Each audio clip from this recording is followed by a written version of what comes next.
Cô xin giới thiệu, cô là cô giáo Lường Thị Nga, hiện đang dạy ở trường mầm non Hoa Sữa Phú Bẩu, huyện Sông Mã.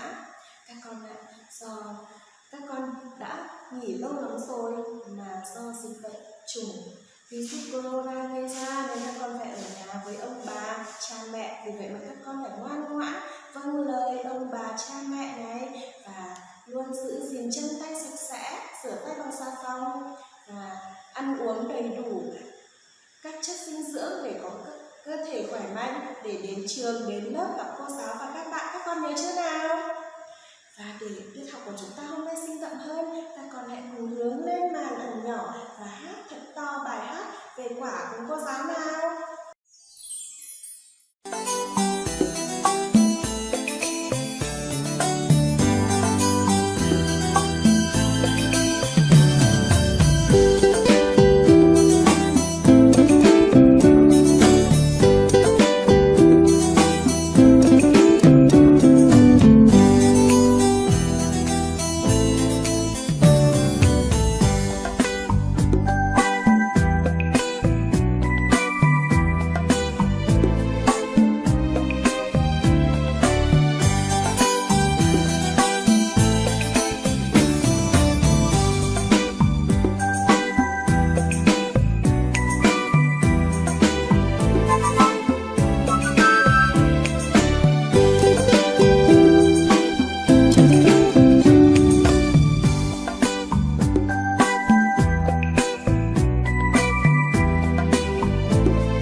Vừa rồi các con vừa hát xong bài hát gì?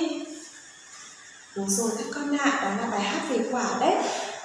Xung quanh chúng ta có rất là nhiều loại quả và quả có rất là nhiều chất dinh dưỡng cho chúng mình. Vì vậy mà trước khi ăn quả các con phải rửa sạch sẽ và bóc vỏ, các con nhớ chưa?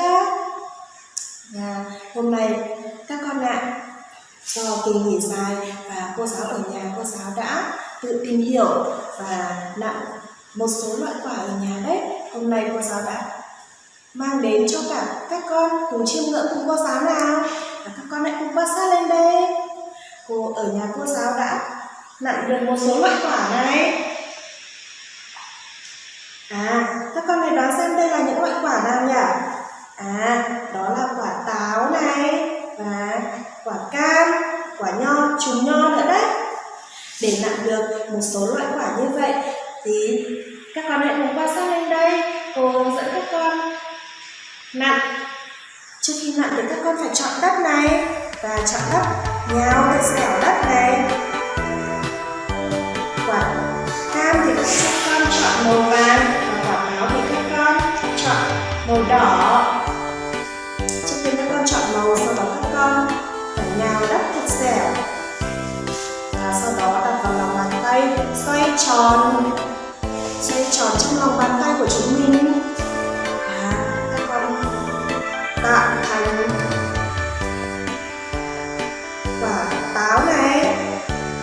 Và sau đó cô cũng chọn màu để làm cuống của quả táo.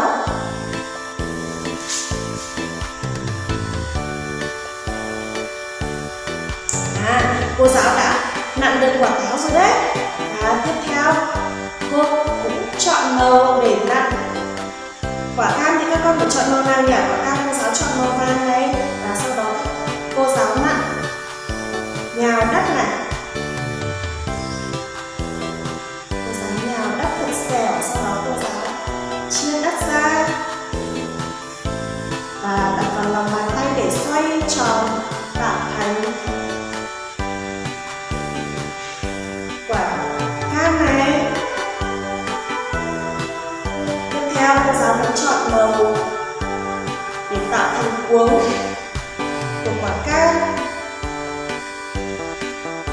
cứ lần lượt như vậy các con có thể tạo được rất là nhiều loại quả. Chúng ta có thể chọn đất nặng này và để làm lá. Củ quả thì các con phải chọn đất và ấn dẹp này tạo thành lá của quả và cô giáo gắn vào. Và cô giáo đã tạo thành quả cam rồi đấy.